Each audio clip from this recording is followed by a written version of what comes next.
రాజశేఖర రెడ్డి గారి గురించి నేను చెప్పడం మొదలెడితే అన్ని కథలు మీరందరూ వినేసి ఉంటారు. రాజశేఖర రెడ్డి గారి గురించి నిత్యం మననం చేసుకునేటువంటి వ్యక్తుల్లో నేను ఒకడిని. ఎందుకంటే చాలామందికి దొరకని అవకాశం రాజశేఖర రెడ్డి గారితో అత్యంత సన్నిహితంగా మెలిగేటువంటి అవకాశం నాకు దొరికింది. అంటే రామచంద్రరావు గారు దొరికించారు. డాక్టర్ కేవీపీ రామచంద్రరావు గారు ప్రధానంగా రాజశేఖర రెడ్డి గారు ఎక్కడికి వెళ్ళినా, ఏ మీటింగ్లో వెళ్ళినా పక్కన నేను ఉండేలా ఈయన చూసేవారు. 1983లో ఆయన మొట్టమొదటిసారి పిసిసి ప్రెసిడెంట్ అయినప్పటి నుంచి 2009 సెప్టెంబర్ 2 నాడు ఆయన మరణించే వరకు దాదాపుగా ఆయనతోటే కలిసి ప్రయాణం చేయటంలో రామచంద్రరావు గారు ఎంత థిక్గా ఉన్నారో సుమారుగా అంత దగ్గరగా నన్ను కూడా అక్కడ పెట్టారు. నిజంగా చెప్తున్నా, ఆయన చనిపోయే వరకు నాకు తెలియదు ఇంత గొప్ప వ్యక్తితో నేను కలిసి తిరుగుతున్నానని. ఎందుకంటే ముఖ్యమంత్రులు అవుతుంటారు, ప్రధానమంత్రులు అవుతుంటారు, ఎంపీలు అవుతారు, ఎమ్మెల్యేలు అవుతారు, స్నేహంగా ఉన్నవాళ్ళు చాలామంది ఉంటారు. కానీ రాజశేఖర రెడ్డి గారు నేనంటే అభిమానించేటువంటి ఒక నాయకుడని అనుకున్నాను. కానీ ఆయన చనిపోయిన తర్వాత తెలిసింది నాకు, ఈయన మామూలు మనిషి కాదు. ఇప్పటి వరకు మన రాష్ట్రంలో ఎవ్వరికి దొక్కని ఒక గౌరవం మీరు మర్చిపోయి ఉంటారు. హైదరాబాదులో వినాయక నిమజ్జనం అని జరుగుతుంది. అది యావత్ భారతదేశంలో ఒక పెద్ద ఈవెంట్. హైదరాబాద్లో జరిగినట్టుగా సౌత్ ఇండియాలో ఎక్కడ జరగదు. నార్త్లో కూడా ఎక్కడైనా మహారాష్ట్రలో 1-2 చోట్ల జరుగుతుందేమో. రాజశేఖర రెడ్డి గారు చనిపోయిన 3వ రోజునే ఆ వినాయక నిమజ్జనం సరిగ్గా సెక్రటేరియట్ ఎదురుకుండా హుస్సేన్ సాగర్లో జరుగుతుంది. ఆ రోజు మొత్తం అన్ని ఆఫీసులు మూసేస్తారు, స్కూల్స్ మూసేస్తారు. పోలీసులకైతే ఆవేళ ఉన్నంత పని సంవత్సరంలో ఎప్పుడూ ఉండదు.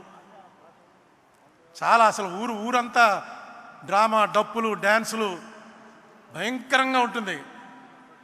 ఏంటి అసలు ప్రతివాడు వాళ్ళ ఇంట్లోంచి వినాయకుడిని తీసుకొచ్చి కలపవలసిందే అనేటువంటి ఒక యుద్ధం జరుగుతున్నట్టుగా ఉంటుంది. అది నేను చాలాసార్లు చూశాను హైదరాబాద్లో. అదొక ఎంజాయ్మెంటు, ఇంత బ్రహ్మాండమైనటువంటి మూమెంట్ అని. ఆ రోజు బాజా భజంత్రీలు లేవు, బాణసంచాలు లేవు. పిన్ డ్రాప్ సైలెన్స్లో నిమజ్జనానికి తీసుకొచ్చినటువంటి ప్రతి బండి మీద వినాయక విగ్రహం 40 అడుగులు 50 అడుగులు ఉన్న ఖైరతాబాద్ విగ్రహం నుంచి ఎవరో అప్పలకొండ అన్నవాడు తన ఇంట్లో పెట్టుకున్న చిన్న విగ్రహం వరకు అన్ని విగ్రహాలతోటి రాజశేఖర రెడ్డి గారి చనిపోయిన ఫోటో, ఆ ఫోటో పెట్టుకుని వచ్చారు. బహుశా ఈ గౌరవం ఎవరికి దక్కదు. ఎందుకంటే అది ఎవరో పెట్టించి ఫోటోలు పంచిపెట్టింది కాదు. పేపర్లో పడ్డవి కట్ చేసుకుని అక్కడ అంటించుకుని తీసుకొచ్చి ఒక మనిషిని దేవుడి దగ్గర అలా పెట్టుకుని ఆయన చనిపోయినటువంటి ఈ సందర్భంలో మనం ఆయనకి నివాళులు అర్పిస్తూ ప్రతి సంవత్సరం జరిపే వినాయక చవితిలా కాకుండా ఈసారి వినాయక చవితిని రాజశేఖర రెడ్డికి ఇద్దాం అని ప్రజల్లో వాళ్ళంతటా వాళ్ళకి రావటం, ఇది ఒక పార్టీ పిలుపు కాదు, లేకపోతే ఆర్గనైజర్స్ పిలుపు కాదు. ఇది బహుశా ఎక్కడా జరుగుండదు. ఆ సంఘటన చూడగానే అనుకున్నాను నేను, రాజశేఖర రెడ్డి అన్నవాడు ఒక మనిషిగా కాదు, దేవుళ్ళో కలిసిపోయాడు. దేవుళ్ళో కలిసిపోవటం అంటే మనం అందరినీ అనుకుంటాం చనిపోయిన వాళ్ళంతా దేవుళ్ళో కలిసిపోతారని. రాజశేఖర రెడ్డి గారి మరణ వార్త విని చనిపోయారని పేపర్లో చూసి ఇది నిజమా, పరిచయం లేని ఒక మనిషి చచ్చిపోతే ఎలా చనిపోతారు, గుండె ఆగి చచ్చిపోయింది, ఆవిడెవరో చచ్చిపోయింది అని పేపర్లో చూస్తుంటే, ఒకటి మా ఊరికి దగ్గరలో ఒక లేడీ చచ్చిపోయినటువంటిది పేపర్లో చూశాను. చూసి ఆ ఇంటికి వెళ్ళాను. ఇంటికి వెళ్ళి వాళ్ళ ఆయన్ని అడిగాను, ఏమండి ఏంటి అసలు మీ ఆవిడకి ఏంటని. అంటే ఆవిడకి ఏదో కొంత ప్రాబ్లం ఉందండి, కానీ రాజశేఖర రెడ్డి గారు చనిపోయిన తర్వాత ఆవిడ భరించలేకపోయింది. ఏంటి రాజశేఖర రెడ్డి గారు మాకు క్లోజేగా, ఏంటి అంత భరించలేకపోయింది, ఏం జరిగింది, ఎందుకు ఆవిడ చనిపోవాల్సి వచ్చింది అంటే ఆయన చెప్పాడు, ఆయన కొడుకున్నాడు అక్కడ 4 ఏళ్ల వాడు. ఈ కుర్రవాడికి హార్ట్ తేడా వచ్చిందండి, మేము ఎఫర్ట్ చేయలేము, మేము తీసుకెళ్ళి అతనికి ఆపరేషన్ చేయడానికి. రాజశేఖర రెడ్డి గారు ఒక స్కీమ్ ఏదో పెట్టాడు, ఆయన మేము కలవలేదు కూడాను. పిల్లలకి ఎవరికైనా సరే ఈ తేడా వస్తే ఆ ఆపరేషన్కి అయ్యే ఖర్చు, అప్పటికి ఇంకా ఆరోగ్యశ్రీ రాలే, ఆ పిల్లవాడికి సంవత్సరం వయసు ఎంతో, ఆ అయ్యే ఖర్చు అంతా కూడా ప్రభుత్వం భరిస్తుందని డిక్లేర్ చేశారు. ఇది ఊహించలేదు మేము. చచ్చిపోయాడు అనుకున్నాం, ఎప్పుడు చచ్చిపోతాడో తెలియదని డాక్టర్లు చెప్పారు. గుండెలో తేడా ఉంది, ఎప్పుడు చచ్చిపోతాడో తెలీదు. ఆపరేషన్కి 4-5 లక్షలు ఖర్చు అవుతుంది, మీరు పెట్టుకోలేరు. అలా ఉన్నంతకాలం ఈ మందులు వాడుతూ ఉండండి అని చెప్పారు. కానీ ఇదేదో భగవంతుడే ఇచ్చాడు మాకు అనుకుని వాడిని ఆపరేషన్ చేయించాం. వాడు బతికాడు, శుభ్రంగా ఉన్నాడండి.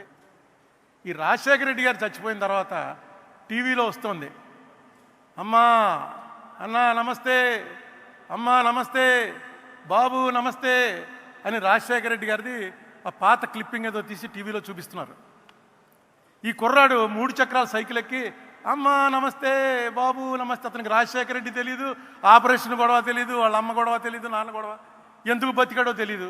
ఆ టీవీలో చూసింది సైకిల్ తొక్కుతూ రైమని సైకిల్ తొక్కుంటూను అమ్మా నమస్తే, నాన్న నమస్తే అని అంటుంటే చూసి ఏడ్చి ఏడ్చి బెంగ పెట్టుకుని మేము తీసుకెళ్ళామండి హాస్పిటల్కి.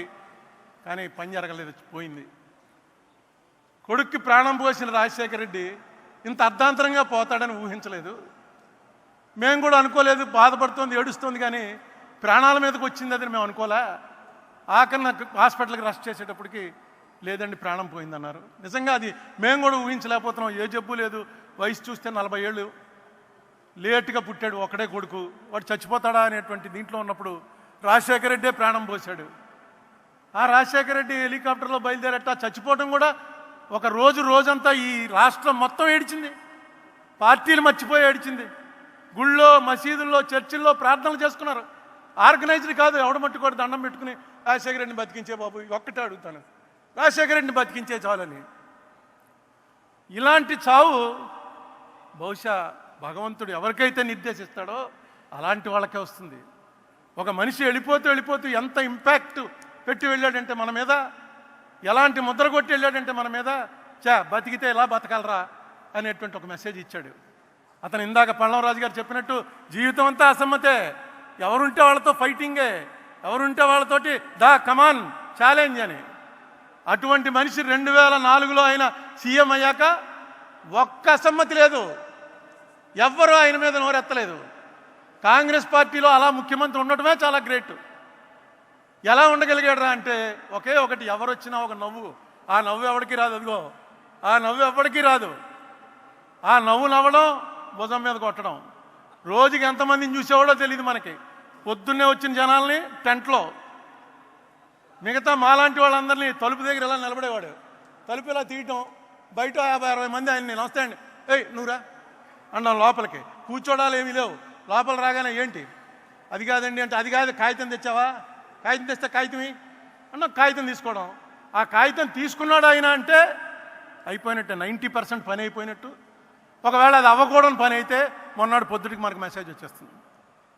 ఇలాంటి నెట్వర్క్ ఆయన ఎప్పుడు ఏర్పాటు చేసుకున్నాడో, ఎవరితో డిస్కస్ చేశాడో ఎవరికి తెలియదు.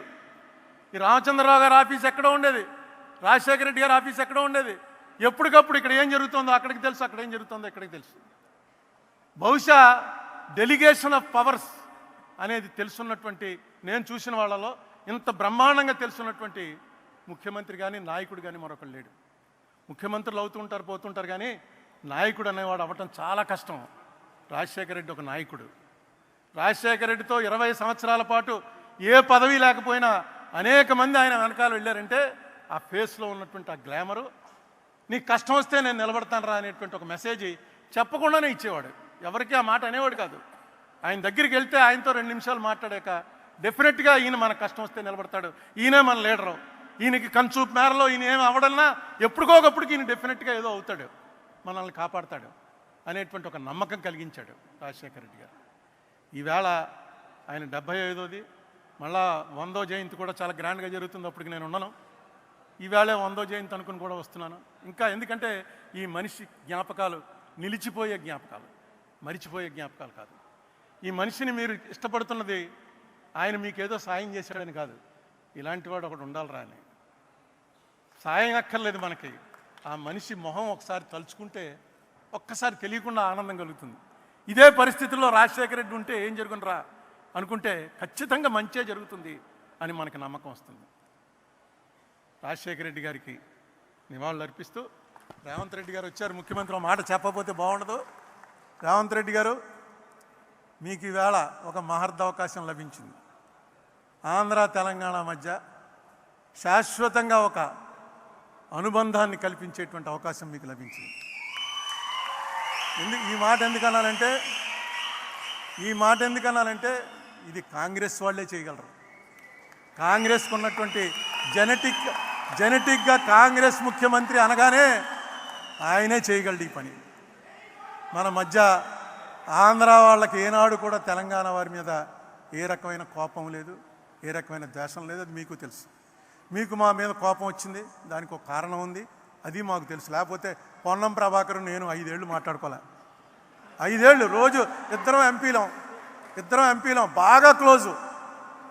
అలా మోహన్ చూసుకుని పక్క పోతూ రుద్రరాజు తండ్రి చచ్చిపోయిన రోజున మళ్ళీ వస్తే ఏం పొన్నం అంటే ఏం అరుణ అన్నాడు.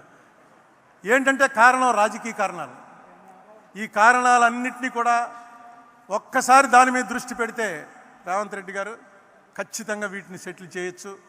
ఆంధ్ర తెలంగాణ ఓన్లీ టెక్నికల్గా 2 రాష్ట్రాలు తప్ప ప్రజలు మాత్రం ఒకటే అనే మెసేజ్ ఇవ్వగలరు. దీనికి ఏం చేయాలో అది అడ్మినిస్ట్రేటివ్గా ముఖ్యమంత్రుల మధ్య మీరు ఏం చేస్తారో అది ఎలాగా చేస్తారు. ఇక్కడ రాజశేఖర రెడ్డి కూతురు కూడా ఉంది, ఆ సంగతి మర్చిపోవద్దు. రాజశేఖర రెడ్డి కూతురు రిప్రజెంట్ చేస్తూ ఏమి చేస్తే ఇక్కడ వాళ్ళకి బాగుంటుందో, ఏది మీకు నష్టం లేకుండా కష్టం కలగకుండా ఆంధ్ర ప్రజలకి ఉపయోగకరంగా ఉంటుందో ఆ ఆలోచన మీకు ఆల్రెడీ స్టార్ట్ అయింది. దాన్ని ఇంకొంచెం పెంచండి. రామచంద్రరావు కేవీపీ లాంటి వాళ్ళు ఎలాగా ఉన్నారు మీకు హైదరాబాద్లోనే ఉంటున్నాడు ఆయన. మీకు ఎప్పుడు కావాలంటే అప్పుడు సహాయపడతారు. ఖచ్చితంగా ఈ క్రెడిట్ మాత్రం రేవంత్ రెడ్డి గారికి దక్కటం కోసమే ఆయన ముఖ్యమంత్రి అయ్యాడని నేను తలుస్తున్నా. రాజశేఖర రెడ్డి గారి ఆశీస్సులు ఆయనకి ఎప్పుడూ ఉంటాయని నమ్ముతూ సెలవు. గౌరవ